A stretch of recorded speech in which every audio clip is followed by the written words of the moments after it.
you how you can see your archive stories on Facebook.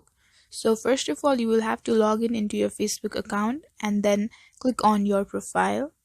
So under your profile, you can scroll all the way down and see settings and privacy. You just have to click on it, and then you will be shown various options here. You just have to click on the very first option, that is settings.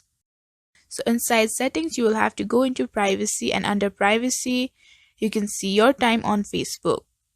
You just have to click on it, and here you will be shown 4 options, and you have to select the very first one, which is see your time. Once you've clicked on it, it shows your time on Facebook, and on the very bottom you can also see a button that says see your activity log. Now you just have to click on it, and it will show all of your activity history over here.